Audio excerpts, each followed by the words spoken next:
What are you guys afraid of? You afraid of death? What lies on the other side? Because guess what? Something has leaked from the other side. Things that we don't imagine, things that we can't comprehend, some things you can't see with the naked eye, some things and sometimes that your mind can't wrap around. Welcome, everybody, to the Othersyde podcast, where we discuss and tell tales of the unknown, of the strange, and the weird, right here on today's podcast. Today, for this episode, we're going to look into what a phantom is and different phantom encounters. We got to understand and know what a phantom is. Is it something that's related to your typical spirit? Your ordinary everyday ghost? Could it be as friendly as Casper?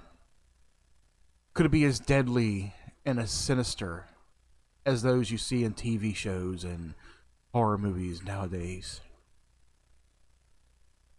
What is a phantom? A phantom is the soul of a dead person, thought as a living in an unseen world or as appearing to the living people. It is something that is not real or exists only in a person's mind. Or it could be something that is hard to see or achieve often. There's so many different definitions in the dictionary and the encyclopedias of what a phantom truly is. Always used as a noun, of course, coming from or associated with the world of ghosts. Not real or true or based on something real or true. Not real or felt or experienced as something real. So there's definitely a difference between what a phantom is and what a spirit is. Now, spirits, ghosts, those can be seen and heard almost every day, especially around this time of year, in October, Halloween. It is said that October 30th into all day October 31st, that portal is open. That portal, that special portal that the living cannot see or feel or hear or sense. That portal where spirits from another realm can tend to wander in and roam the earthly grass, the earthly soil for 24 hours. If there's a loved one that you are trying to get in contact with, somebody you miss, a friend, family member, Halloween and All Hallows Eve is usually the time where people take to that as an activity. But sometimes you can either get something friendly or you can get something that's a foe. What is a phantom again? I say is a spirit of a dead person, believed by some to visit in living as a pale, almost transparent form of a person, animal, or object. Have you seen a phantom? Has anybody seen phantoms? We've all seen and experienced some weird things in our lives. I myself have seen apparitions. I have witnessed in other forms phantoms. Some that will truly terrify you in a sense. I've been to cemeteries and graveyards. I've been to haunted locations. Usually, big haunted locations would be areas of traumatic experiences. Take the area of Gettysburg, for example, in Pennsylvania. There still lies spirits and other unworldly things in that area, where soldiers from over 100 years ago fought in battle for territory, slavery, and other things. Those spirits still reside in the area of Gettysburg. I have seen spirits wandering underneath Sox Bridge. I have heard spirits within and outside my motel room, staying in the town. I have smelled odors that are described to be the odors of a demon. Very strong sulfuric odor, smelled like rotten eggs. But are they phantoms? Do phantoms reside in Gettysburg? Or is it something else? Here lies with me a book of a series titled Mysteries of the Unknown. This book is titled Phantom Encounters, Different Stories from the Unknown. Let's read from some of these, shall we? A ghost-ridden realm. A ghost-ridden realm. The very word ghost conjures up a shadowy, vaporous figure and calls to mind any number of places such a phantom might choose to haunt. Graveyards on moonless nights, misty moors, fog-shrouded castles perched high on craggy hills. Such places seem to hold closely guarded secrets of the past and are endowed. Yes, they are endowed. Sorry, I almost mispronounced that word. Endowed with an atmosphere of sorrow and foreboding. To be sure, not all reported phantom encounters occur in such disquieting locations, but tales of ghosts that favor mysterious sights are the most enduring, and just as enthralling as their dramatic habitats are the ways in which the spirits are said to announce their presence. Many people recounting ghostly visits describe a drop in the surrounding temperature just before the ghost appears, or a thickening of the atmosphere as if, according to one observer, the rooms seem to get very full of people. Others tell of hearing voices or footsteps where no one is present, seeing strange lights, or smelling distinctive odors such as tobacco. Photographer Simon Marsden did not experience any of these sensations as a child growing up in two allegedly haunted houses in English countryside, but he did become fascinated with ghosts. In 1974, he decided to chronicle in pictures some of thousands of phantoms said to inhabit the British Isles, reputedly the most haunted region in the world. Marsden spent 12 years visiting and photographing almost 1,500 sites. Images of 5 of the locations shot with infrared film to evoke the appropriately eerie atmosphere shall appear on the sudden pages that I'm about to read for you. However, you will not see these photographs, but the first one I will tell you, it is a castle. And you can look this up online, or you can go to your local library and find this book, and you can read with me. You can follow along and learn about the wraiths of Wilton Castle. Looming above the landscape in southeastern Ireland, only fire-scarred walls remain of once stately Wilton Castle. Until it was ravaged by flames in the early 1920s, this rambling structure was home to generations of the Alcock family, prominent in this region since the early 17th century. If local legends are to be believed, a fair number of ghosts are now harbored within these castle walls.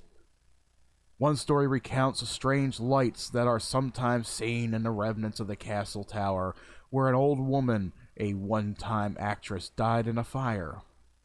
Another tale has it that every year on the anniversary of his death, the shade of Harry Alcock, who died in 1840, is seen driving slowly away from the castle in a ghostly carriage.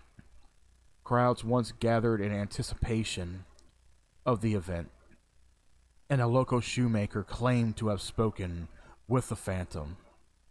The strangest tale, however, is that of a neighbor, Archibald Jacob, who served as a magistrate and captained a local militia company at the time of the rebellion against Britain in 1798. Jacob flogged and tortured many people in the parish. While returning home from a ball at Wilton Castle one evening in 1836, he was killed by a fall from his horse. How strange. Killed by a fall from his horse. Doesn't seem to... you would think falling from a horse would maybe give you sprain ankle, sprain your hand, break your hand or whatever, but I've never heard of death by falling off a horse. Not unless a horse trampled you to death. For years afterward, his ghost was said to have haunted both the scene of his death and the castle. On one occasion, a Catholic priest was summoned to the castle to conduct an exorcism.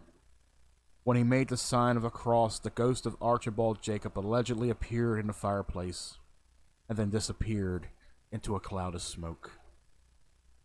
You know, castles they have a lot of history behind them. They really do. Whether they are open to the public for public tours, or maybe it's something that you really do want to check out, you know? But however, castles, you can only find those over in the European region. They don't have no castles in America, Canada, Mexico, South America. Because everything of religious detail, everything that resides of the medieval times, resides over in these European countries. You would definitely have to travel there if you want to see some true phantom activity. Our next tale is titled Reaching Out from a Watery Grave. Now, I'm pretty sure there's a lot of people out there that have traveled to swamp areas, that have little ponds, lakesides, anything with a body of water. That's usually the one grave site for many people who have perished and passed away into a watery grave. And it feels like water is very too shallow for people to even reach out. It's like a spirit kind of drowns with its being, in a sense. Since earliest times, spirits have often been associated with water, whether Rock Fang Coast, a tumultuous river, or an idyllic pool. Some of them are said to be ghosts of people who have drowned, and these spirits allegedly entice often hapless victims to join them in their watery bowers. In Devon, England, at Linford Gorge, there exists a dark pool of water filled by a 20-foot cascade known as Kitty Steps. This cataract is said to contain such a seductive spirit. And that's usually a theme of some horror movies, where it's usually a seductive spirit or a woman, a female spirit that can haunt. It's usually very typical in some Hollywood movies and even TV shows. Take a look at the 1980s some movie Ghost Story, where you have a society of old beings that are haunted in their nightmares by a female spirit every night. But why? Oh, there's a reason within. You would just have to watch the movie to find out. However, this story holds that an old woman named Kitty was returning home from the market one day many years ago. Rather than follow the main road, Kitty led her horse down a short cut through the ravine. The narrow pathway took the woman close by waterfall, where she had played as a child. Recent heavy rain may have made the path slippery, or as some believe, a spirit may have beckoned to Kitty from the pool. In any event, Kitty never reached home and was presumed drowned. Her horse was found quietly grazing in the riverbank. A red kerchief that she had worn around her hand was discovered near the pool. Since then, Kitty's apparition has always been reported standing near the waterfall, her kerchiefed head bowed, staring into the water. And at most recently, within the past 50, 60 years, in 1968, the pool, or some say the water spirit, claimed another victim, a young soldier who was hurrying back to his camp. Also used a shortcut through the ravine. He was missing for several weeks before his body was found floating on the water surface below Kitty's steps. These graves can lead to many, many different tales, saddened tales, harrowing tales. Some tales that are said to be too disturbing. But think not. Some can be more dangerous than thought. This one takes place in the British Isles. This is titled A Phantom with a Deadly Drink. One of the earliest ghosts reported in the British Isles is said to haunt an ancient burial mound at the manor of Royalton, located on a moor in Cornwall. The ghost, apparently a druid priest dressed in a long flowing robe, would approach passerbys and mutely offer them a drink of a magic brew. According to one account, a local nobleman encountered the phantom late one night while riding across the moor after a day of hunting. As he passed the mound, the figure was a frail old man in a vacant stare and pallid complexion, walked toward him clutching a golden cup. Silently, he extended the vessel as if to offer a drink. The nobleman hesitated at first, but feeling an inexplicable chill enveloped him. But he gave in to his thirst, and he drained the cup. Or so he thought. When the nobleman lowered his cup, some liquid remained. Again, he drank deeply, and again the liquid reappeared. Enraged by what he saw as the mysterious figure's trickery, the nobleman flung the liquid into the stranger's face and dropped the cup at his feet. Still, the robed figure remained silent, a strange, sardonic smile crossing his face. At that, the nobleman spurred his horse and rode home, deeply concerned over what his meeting with the ghostly stranger might portend. A few days later, both the nobleman and his horse were discovered dead at the bottom of a nearby ravine. Years later, in 1837, when archaeologists began excavating the burial mound at Manor at Royalton, they made an intriguing discovery. A skeleton was unearthed, and beside it laid a golden cup. How eerie. There are other tales that are like this that have said to have happened even here within the States. May I intrigue you with a tale before I continue on with at least one more harrowing tale from this book of Phantom Encounters. So lies in the Ed and Lorraine Museum of Mysterious and Cursed Objects up in the northeastern section of the United States. Ed and Lorraine Warren, they both passed away. The museum is said to now be ran and overlooked by their daughter or son. It stays within the family. The museum contains dozens upon dozens of cursed objects that hold some kind of spirit attached to it. One of which was the Annabelle doll, a very old Raggedy Ann doll, which said to have a type of curse or spirit attached to it, which was given to them by somebody who has had too many experiences. This doll is said to be one of the deadliest cursed objects in the museum, that it is placed within a wooden casing. And it is said that there is a sign upon the door which hails people who visit the museum and telling them, do not touch, do not interact with. One tale says that a biker and his girlfriend came into the museum one day to look around, and they gazed upon Annabelle's doll. The biker made some lewd comments about the doll, telling it to show him that its true power. The girlfriend warned him. The biker did not heed to that warning.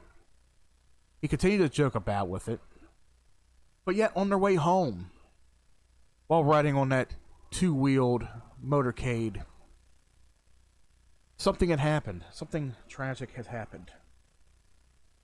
They ended up in a crash. The girlfriend barely made it out. The boyfriend did not. So, it just shows that anything cursed like that, when you encounter a spirit, when you encounter anything unworldly, when you mock it, the dead do not take to mocking very easily.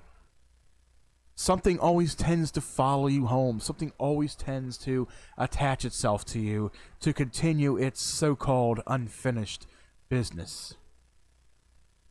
So always a word of warning to the viewers, the listeners, anybody who takes to this type of thing. Do not mock the dead. I'm pretty sure you wouldn't want anybody mocking you when you pass away. Our last harrowing tale for today's episode of The Other Side will be The Restless Souls of Wilby Abbey. This kind of looks like a cathedral in a sense, by looking at the photograph. If the legends are true, the majestic ruins of Whitby Abbey in northern Yorkshire, England, are alive with ghosts. First established in AD 657. That is a very long time ago. On a cliff overlooking the sea, the abbey was destroyed by the Vikings some 200 years later, then rebuilt upon the same site by the conquering Normans in 1067. The founder of the original abbey, St. Hilda, never left, it is said. Her ghost, wrapped in a shroud, frequently appears in one of the abbey's highest windows. St. Hilda may also be responsible for another apparition reportedly seen at the abbey. She became well known during her tenure at the abbess, or as abbess, for ridding the district of snakes. She would drive the snakes to the cliff's edge and decapitate them with her whip.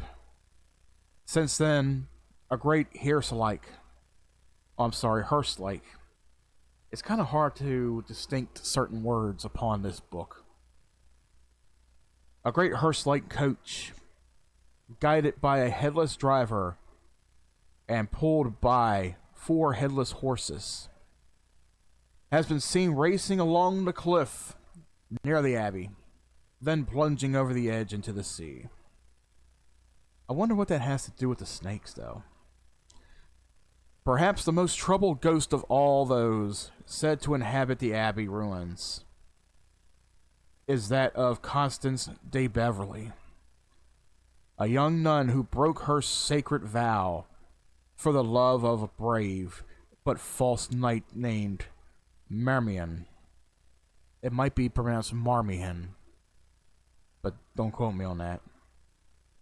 As punishment for her misdeeds, she was bricked up alive in the dungeon at Wilby. Her ghost has allegedly been seen on the winding stairwell leading to the dungeon, cowering and begging release.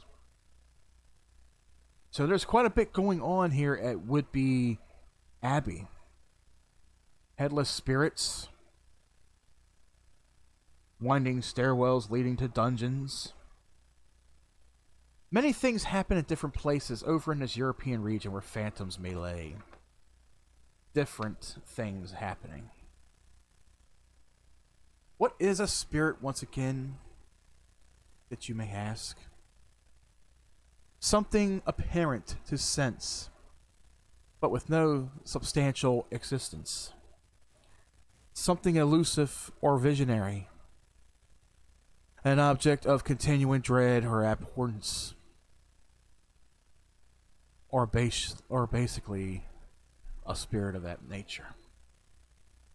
There are more harrowing tales of phantoms and such in this book, Phantom Encounters, from the Library of Mysteries of the Unknown. If you happen to travel to your local bookstore or your local library, you can ask for these books. They contain dozens of interesting tales. These books were published by Time Life Books over 20 years ago, I would assume. So if you guys want a library of harrowing tales, explanations, check it out. I grabbed this book at a local book nook within the Glen Burnie area, near where I live. I'm pretty sure they had other books, I would just have to look for them. But I will tell you guys, this will conclude today's episode of The Other Side. Sure, this is something new that I am turning the podcast around in a sense of giving you stories and harrowing tales, as well as interesting information for whatever topics may be. I hope you guys enjoyed this episode of The Other Side. Just in time for Halloween. So make sure if you want to listen to some great tales of terror, suspense, make sure you close your windows and lock your doors. Turn down your lights. Turn off all electronics.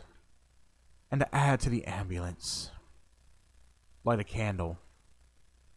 And have your friends and family sit around and listen to these tales as I bring them to you from The Other Side. Thank you for listening today to our episode of The Other Side. And you know what? Until I see you next time, I'll be waiting right here for you on the other side.